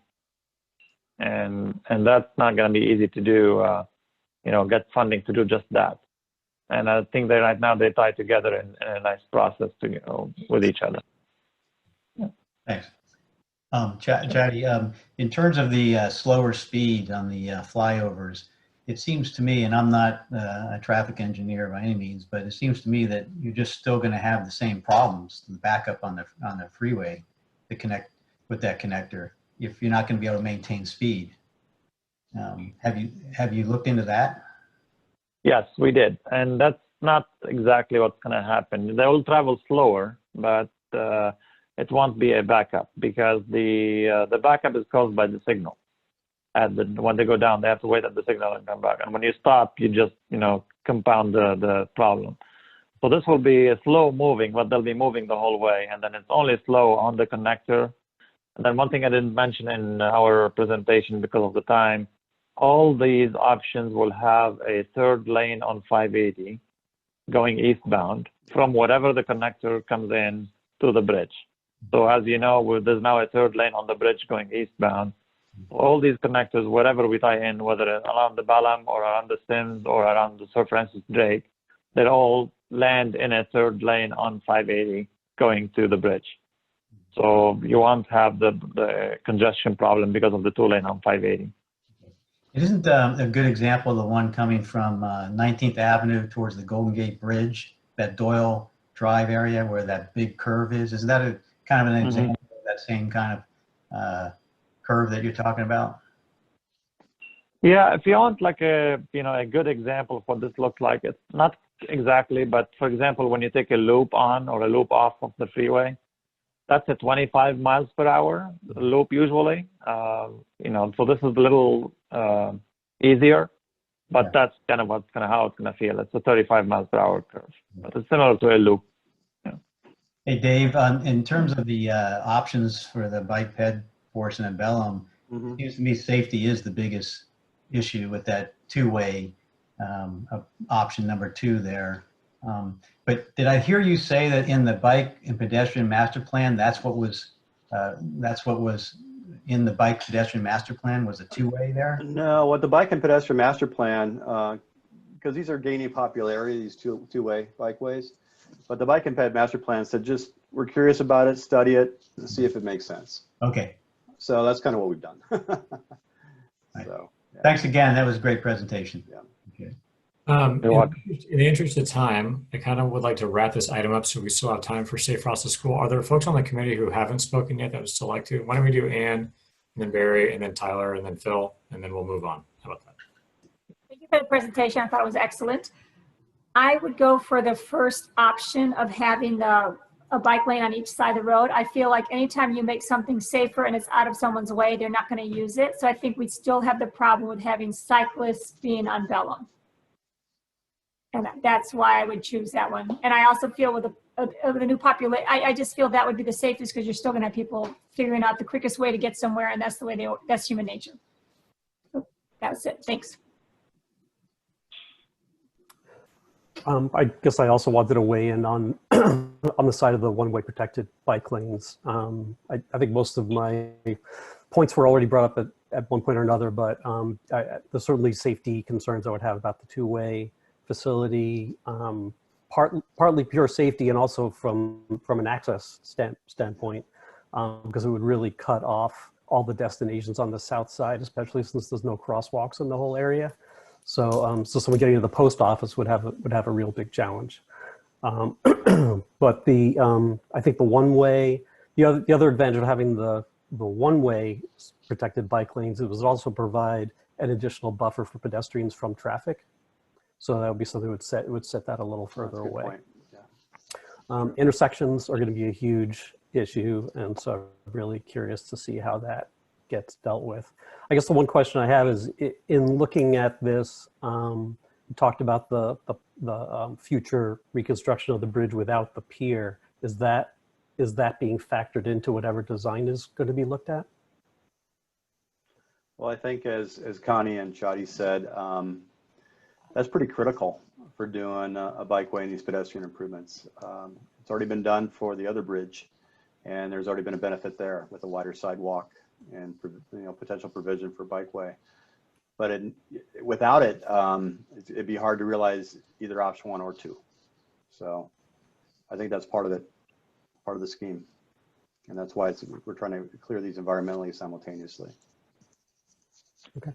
Particularly if you want this to be a protected bike lane also through that area under the bridge. Because if you need an extra 4 feet, 2 feet, at least 2 feet on each side for an extra protection, so, which we don't have. Okay. Well, I look forward to seeing what happens when you get down to the details. That's going to be tricky to deal with those intersections. That'll be tough. We'll make it work. Yeah.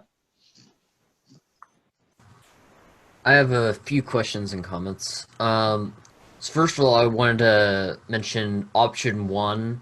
The option 3 of the 3 bike lanes, the one where it's the buffer, then the bike lane, then the pedestrian. I think that is probably most likely the best based off of first-hand experience. I think that having that extra buffer, adding basically kills 2 birds with 1 stone. It helps protect the bikes and the pedestrians and adds a buffer with the cars. And also then the drainage for the cars doesn't need to be where the bikes are. It can be on that. And then you don't have the issue of needing to deal with drains where the bikes are. And then the other thing is the driveways. I'm not sure what the kind of driveways are on these, but I presume some of them are probably the ones that kind of have the sidewalk where it leans and it's kind of a ramp and stuff. If it's going to become a mainstream bike thing and bikes are going to be going through there constantly, I suggest what you guys do is look at alternatives to having that tilt, because just from experience writing on that, it's a pain writing on that and then having to need to counter your weight because it's having that and it's just awkward simply. And maybe that you could do something to make it a little more smooth. I'm not sure what you guys could do about that.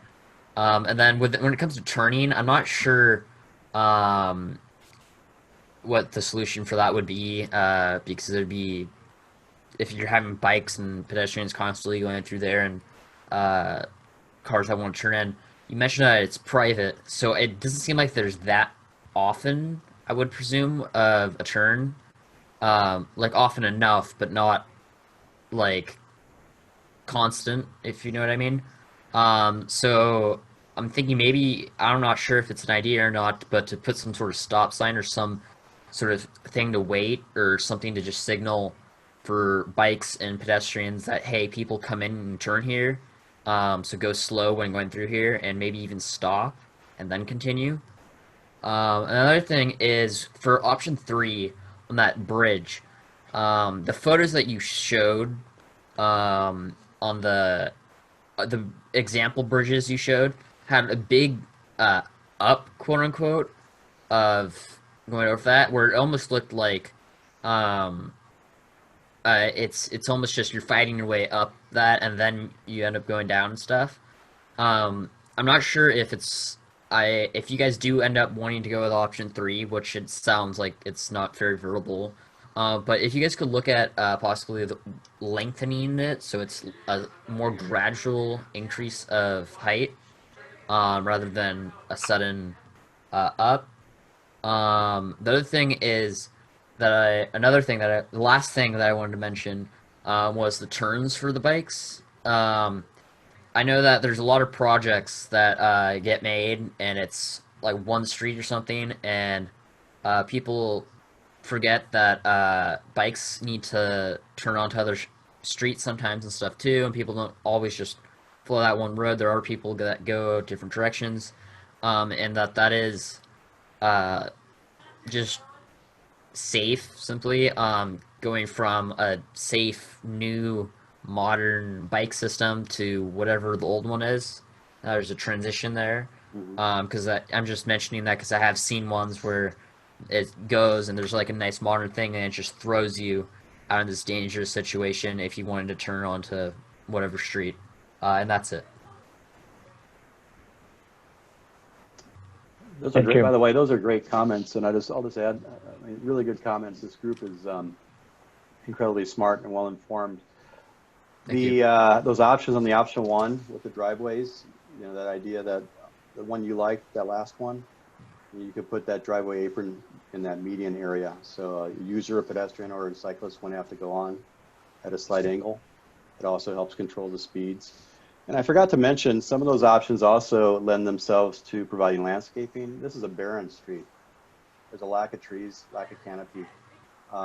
So that's something we'll be looking at as well as, you know, potential landscaping opportunities. Phil, you want to go ahead and then we'll move on to the next item? Sure. Again, that was a great presentation. I also liked your first option.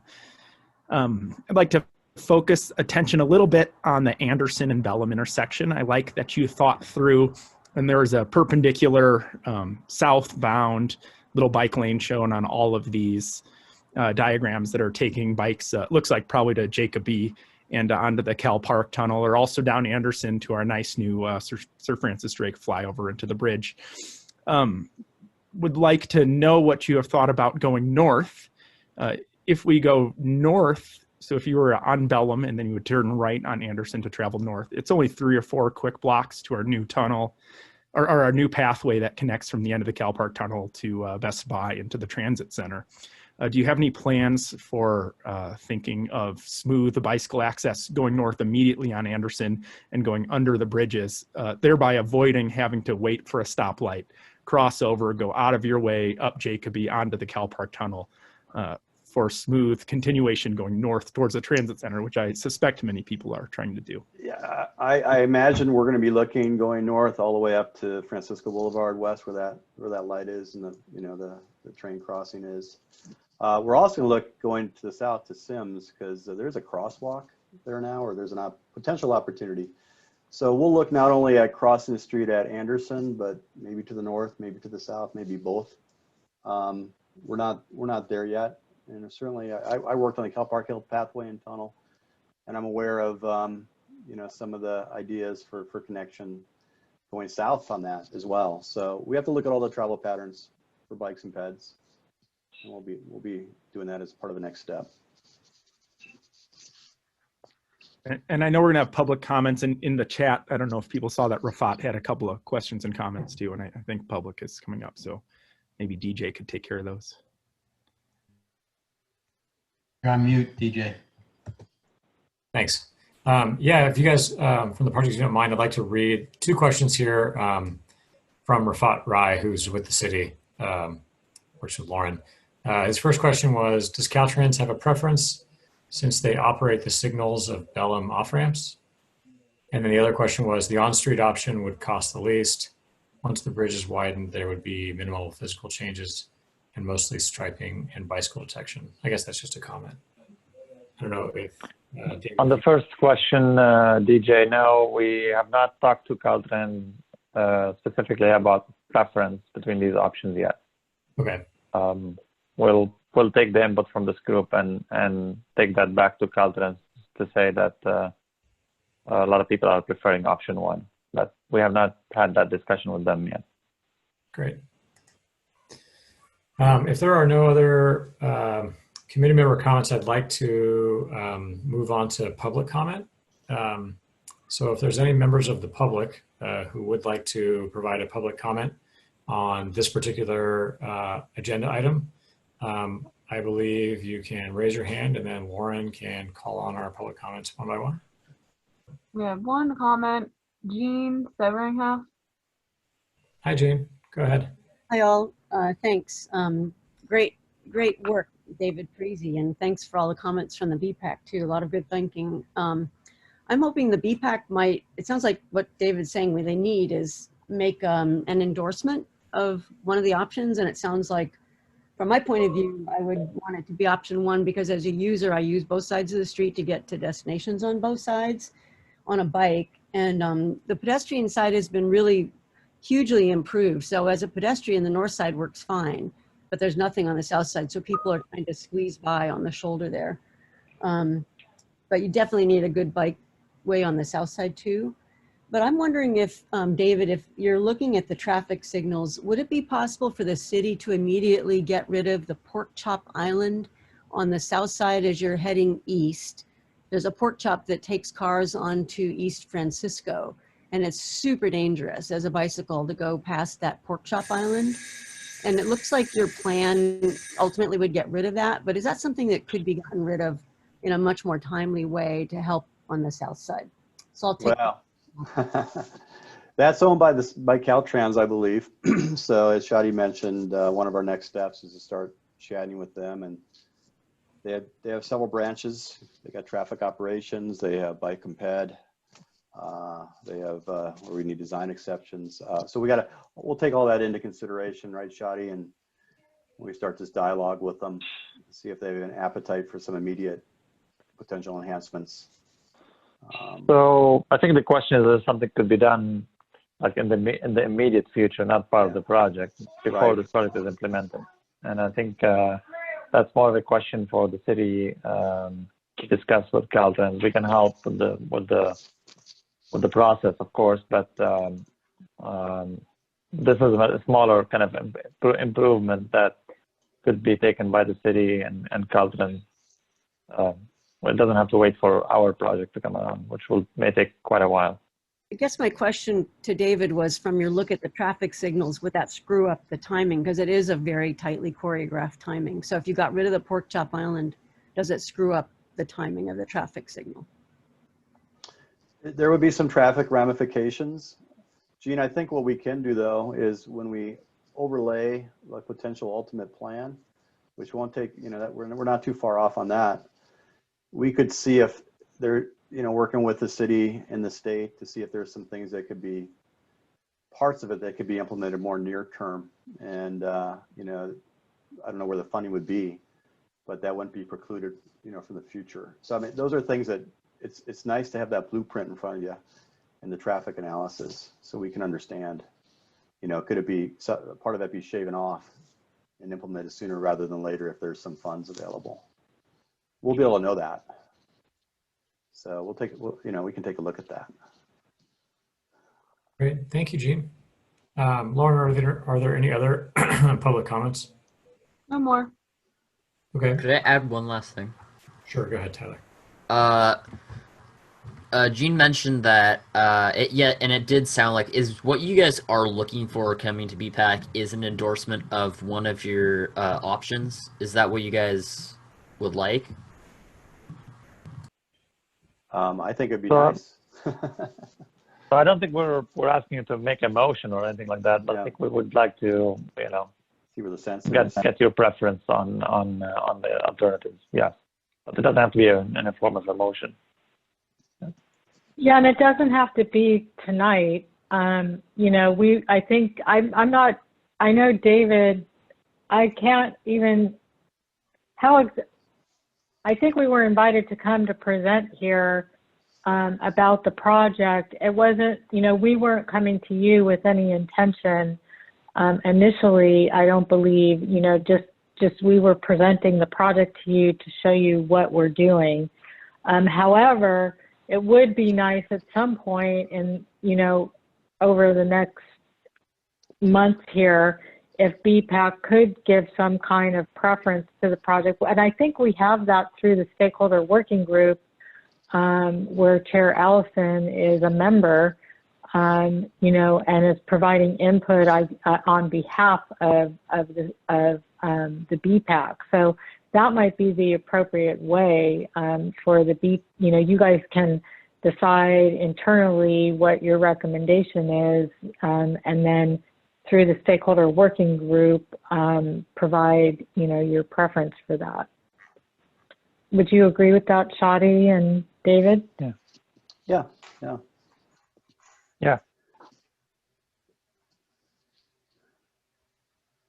And I think also just keep in mind, we look forward to coming back as this project evolves, and maybe there is one of these options is selected, and we got to look at intersections. There's other connections. A lot of the stuff that you guys have brought up, and your voice and your input is very important to us.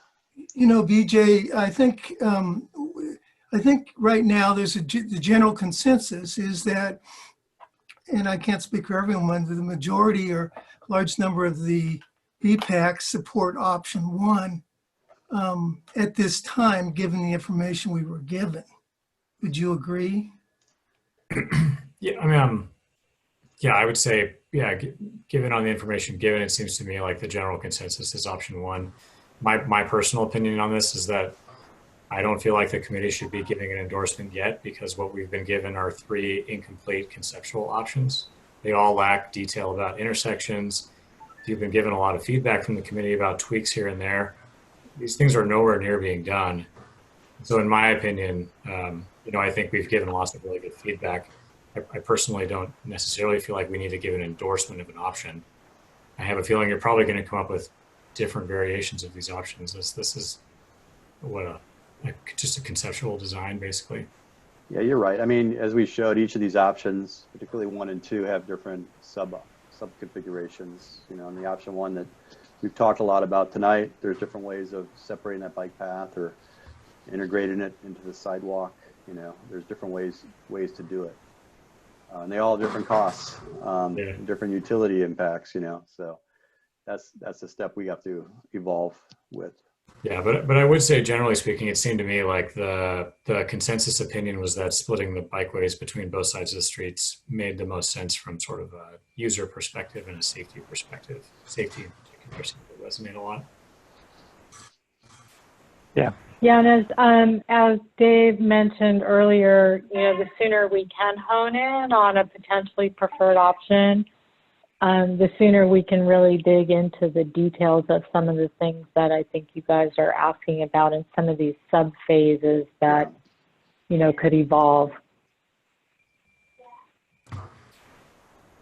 DJ, I do just want to chip in. I think that we don't necessarily need to support an entire option, an endorsable option, but I think we can, as a committee, sort of support them honing in on one or the other and giving a preliminary endorsement, if you know what I mean. Plus.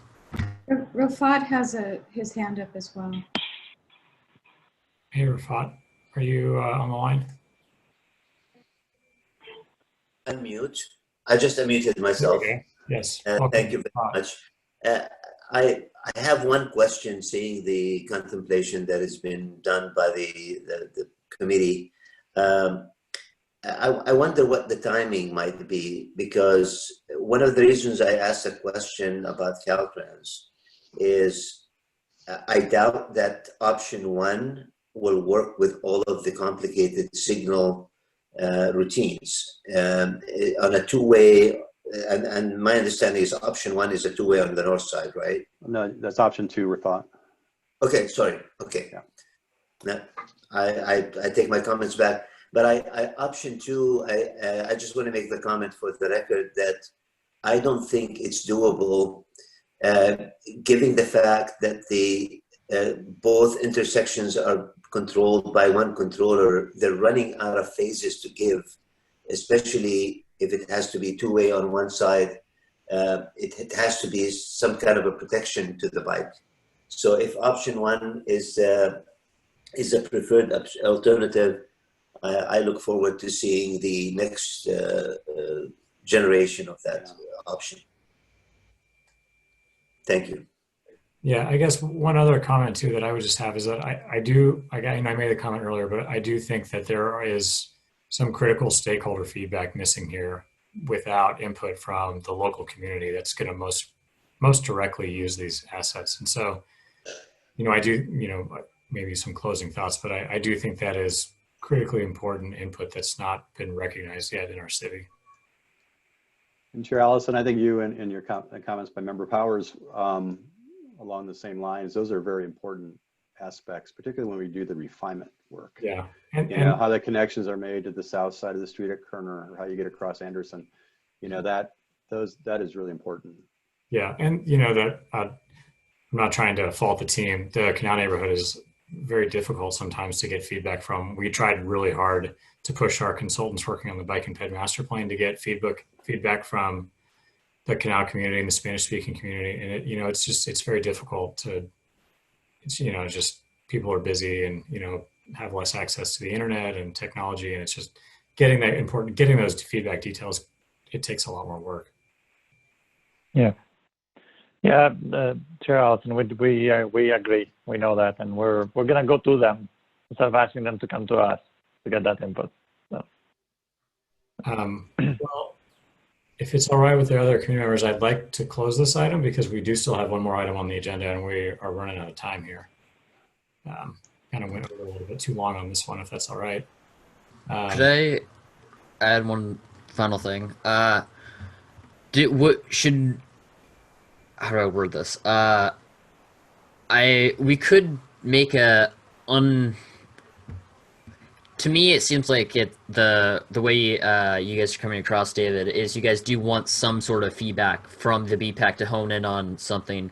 Would it help you if we made a vote sort of so you guys could tally what is most supported on paper? Tyler, I mean, I took notes and I heard pretty loud and clear most folks were saying that they prefer the one way, option one. Lauren, this is Mark. I just want to say, wow, I support that too. I do feel like it's important if we're going to endorse something that we also, our endorsement carries the comment about funding, and that, you know, we make sure that we let everyone know we want this to be funded and not be the first thing cut when funding becomes an issue. That to me, otherwise this is all just foolishness. So that's why I think DJ's right. We ought to hold off right now. Like I mentioned earlier, we didn't come to this meeting looking for that from you guys. I mean, I know it's a lot of information to digest. So, you know, you need time to do that. And I know we need time to go to the community, and we can either, one, come back to you with that information once we have it, or two, disseminate it through the stakeholder working group somehow, and your representatives can bring it back to you either way. But, you know, this was a preliminary presentation of information, and I think we got a good sense of what you guys prefer, but we also understand that you need time to digest it and that there's a little more information that's required. So no problem there. Yeah, and Connie, I'd add to that, we also heard of some areas that we need to pay attention to, as some of the intersections, some of the pedestrians and this and that. So it's been great feedback. Great, thank you. With that, then I'm gonna close item 4 on the agenda. We're gonna move on to item 5, Toolkit for Socially Distanced Safe Routes to Schools. Thank you to the team from TAM who came tonight. Thanks for hosting us. Thanks, team. I appreciate your input. Yeah. Bye. Wendy, I apologize that we have made you wait so long to talk to us. I'm really sorry, but we're still here. We're ready to go. Okay. Well, let me start by just because I addressed you from the floor a couple meetings ago to tell you what we were up to. What we're looking at with Safe Routes to Schools is that school in San Rafael is scheduled to start being in session starting in November. They're going to start with the K1 grades. Then they're going to bring in the other elementary schools. They have no schedule yet for the middle school or for the high school. And as we've seen with some of the other districts, this schedule may change. The bus service is also up in the air right now. The only thing we know for sure is that San Pedro is going to have its bus service. We do not know yet if Davidson, when they open up, will have a bus, or if any of the other elementary schools will have a bus. They are very restricted. They can only go at 1 child per seat, every other seat, so they're at a very small capacity. So the need to be able to get kids to schools with walking and biking has been really elevated. Even with the hybrid models where they're having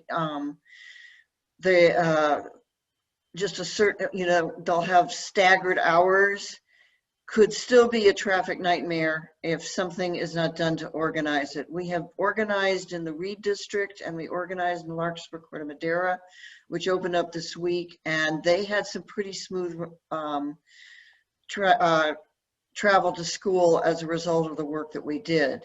So now we're looking to get organized in San Rafael. And we have some volunteers to help out. We have a volunteer at Coleman, volunteer from Sun Valley, and also has a kid at Davidson, but that's from the Sun Valley area. We have done some outreach in the Canal area. We just this week put flyers in all of the food bags, and we're hoping that we're going to get at least 1 or 2 people who might respond to that, so we can get some feedback from that community. We don't have anyone at Laurel Dell, but we do have a neighbor who lives at Laurel Dell. We don't have anyone from Glenwood.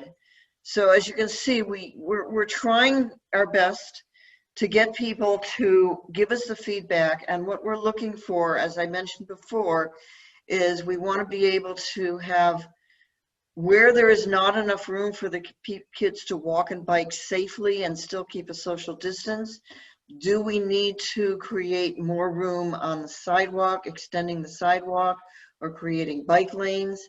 And we're also looking to identify park and walk locations so that people who do drive can park remotely and walk their kids in the rest of the way.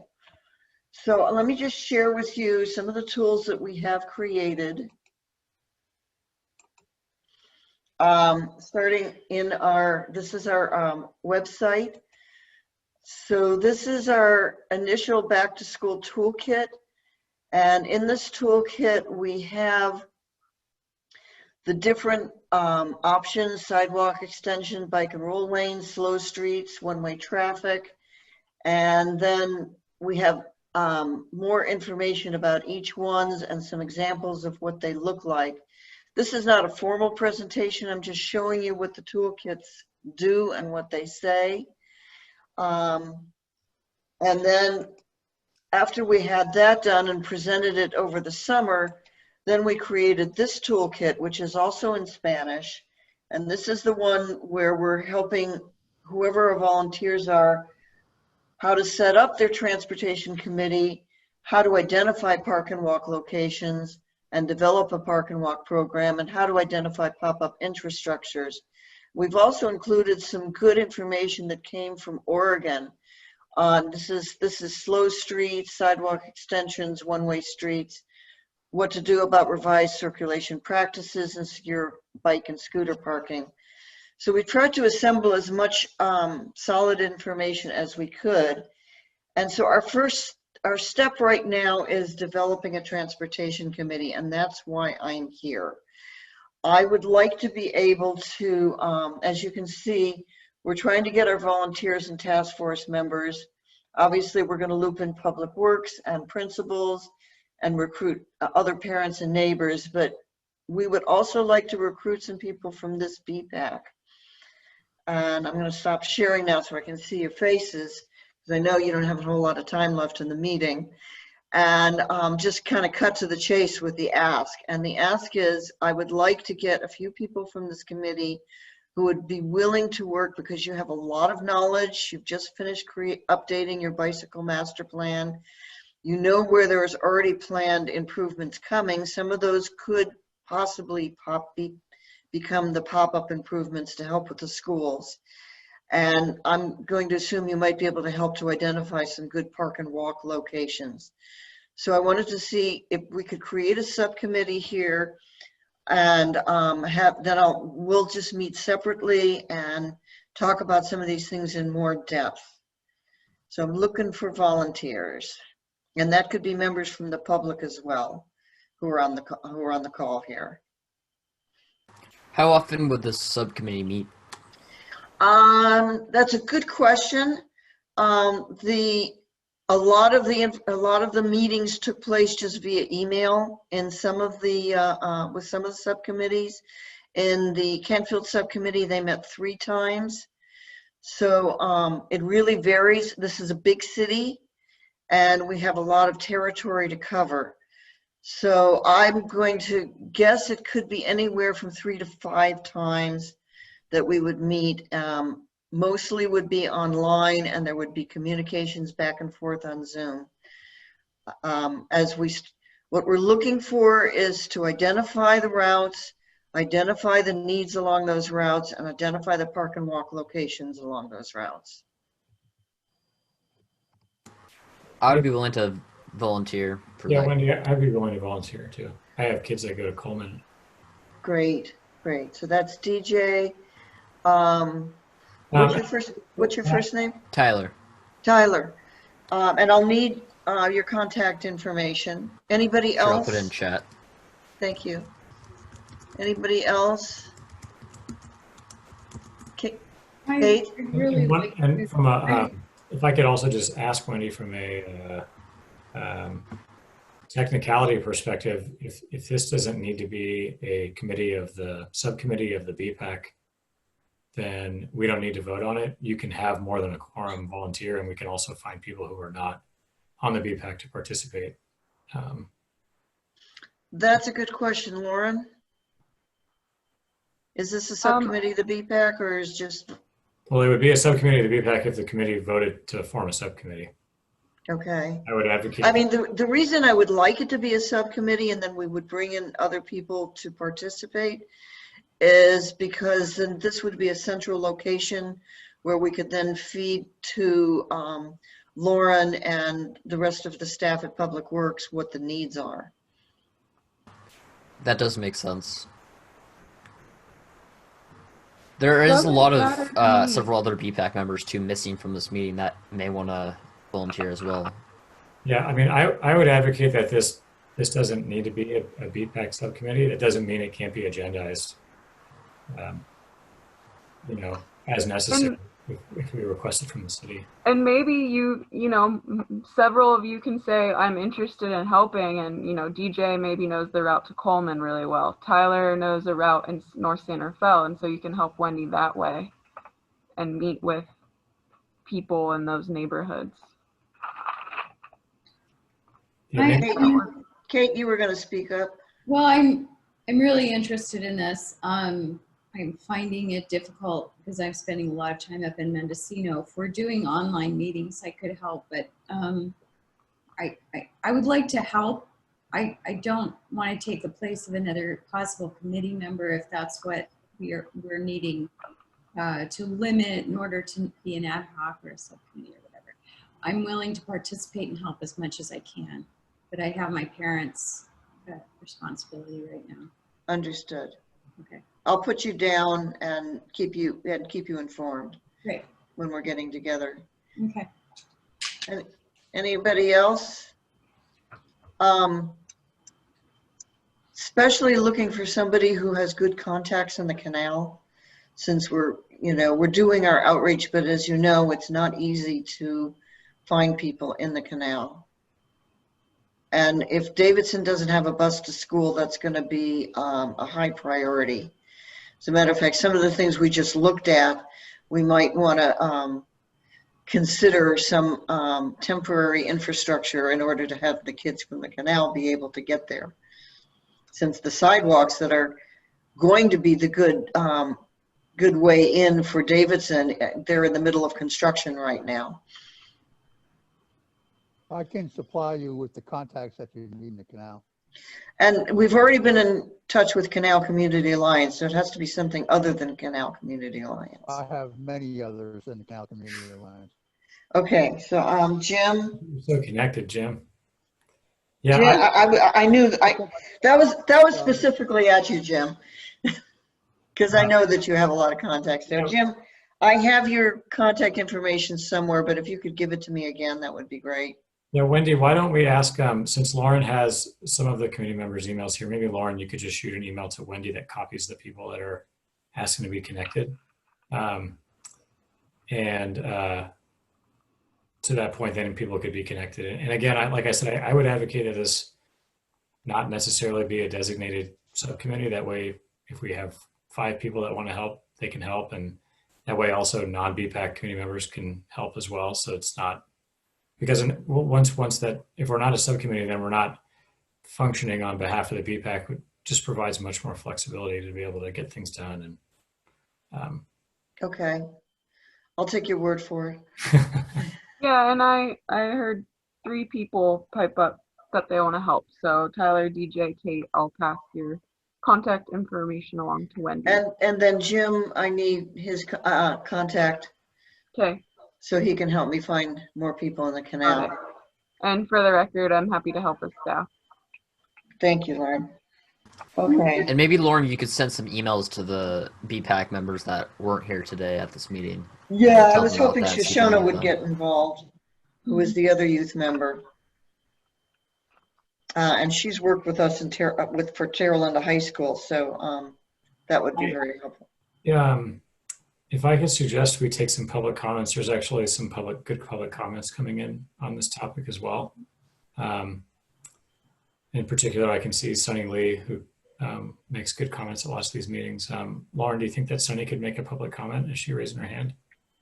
She's not, Sunny, I can read your comment or you can, oh, her hand went up. Okay. Go ahead, Sunny. Make sure you get off mute. There you go. Yes, yes. Just I'm slow for the unmuting.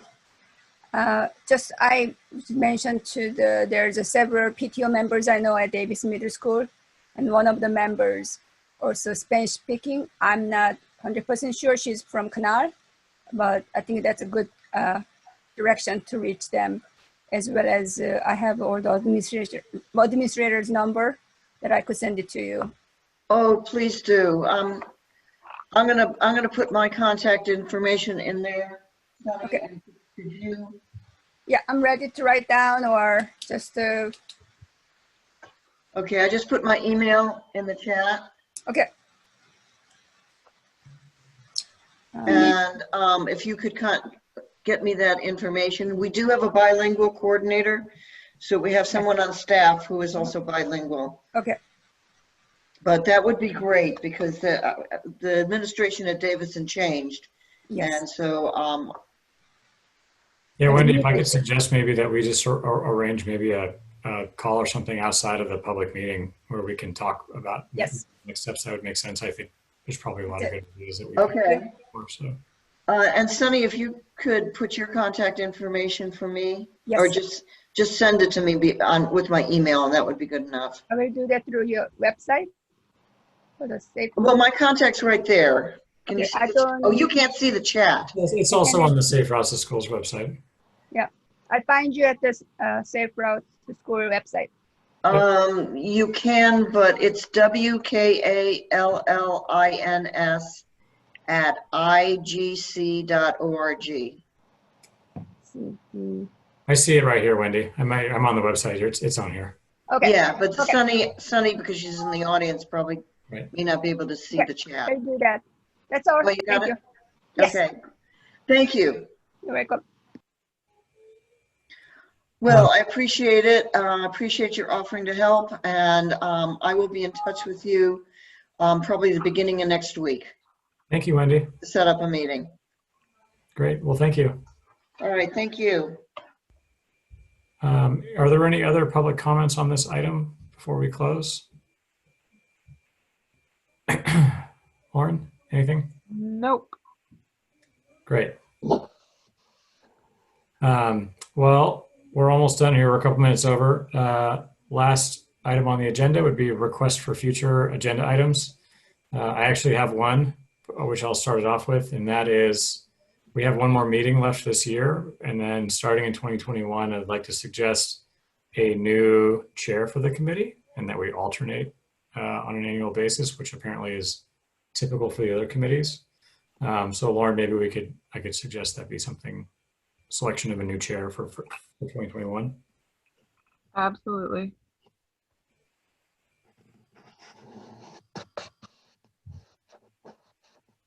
Any other requests for agenda items for next month or December, actually? Anything from Tilly? Just kidding.